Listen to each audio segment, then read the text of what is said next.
Today we are outside the West Retford Hall, and it was the home of the Huntsman's family. Now, this is actually a story about the park, but I need to lead up to that bit. So we are groundsmen today, head gardener Bob, underling Bob. So there's two Bobs today. Now, have we brought our tools with us, Bob? Bob, we have. Good. Watering can. Check.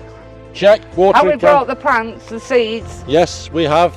Here we go. So he's got the seeds and we're planting them later. Here's one I made earlier. Well, actually, garden. there's two I made earlier. Well, they look quite nice actually. Yeah, I know. And they'll be going in the park later. Now the story starts, and it's about Mary Jane Vernon Wentworth. She was the second daughter of Mr. T. of MTC Vernon Wentworth of Wentworth Castle in Barnsley, and Lady Harriet Vernon Wentworth, the first daughter of the Marquis of Clandine.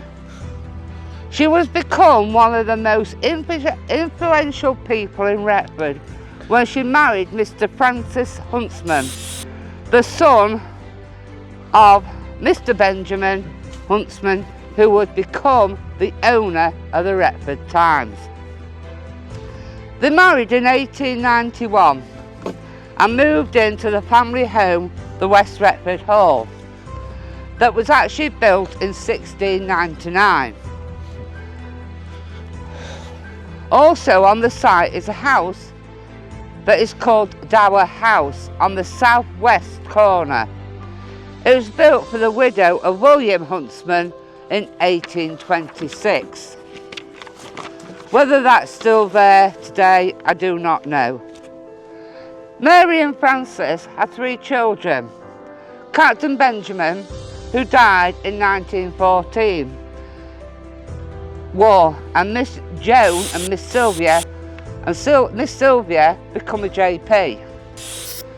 Mary Joan was very active, and in 1999 to 1900s, her husband became mayor, and that made her mayoress.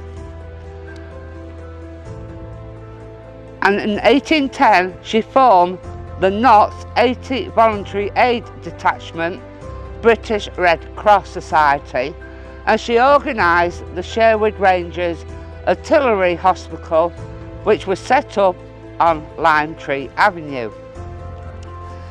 For many years, Mary was a leading role in the Mothers' Union, and when she died, she was still thinking of Retford and left the land and £2,000 to make the park in Retford. It was low level and prone to flooding, which is still floods today, but not as bad. So between 1937 and 1938, it was raised by using the town's rubbish. And it opened in June 29, on the 29th, 1938, in honour of the King's coronation, where they would have had parties, flags out, bandstands, they would have had the lot. So that is how we become and got the King's Park, and why it was called King's Park. So keep smiling In the community.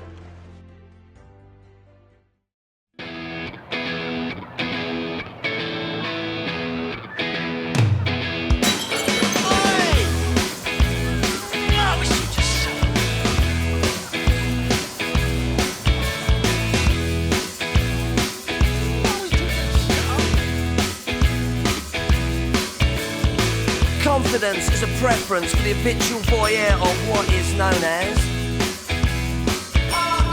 A morning suit can be avoided if you take a route straight through what is known as.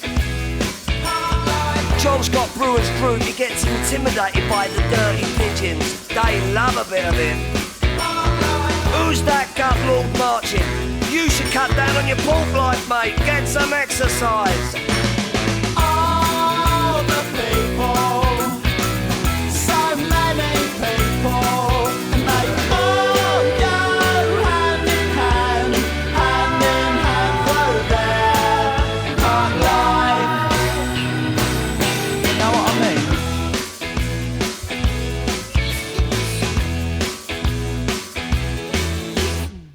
I get up when I want, except on Wednesdays when I get rudely awakened by the dustman.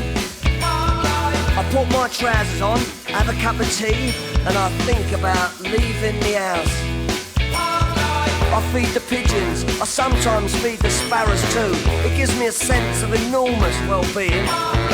And then I'm happy for the rest of the day, safe in the knowledge there will always be a bit of my heart devoted to it. West Retford Hall. What we're doing about the park. Aye. There you go. Didn't say here we go now. And we do prat about because that's No, what people but like. you're not on Listen. the fairground, we're gardeners. Round. Fairground. Excuse me. Sorry, When sorry. we get down there to be dancing, you're going to say, oh, I feel knackered. Sprung dirge technique, you know. And it's not about you joggers who go round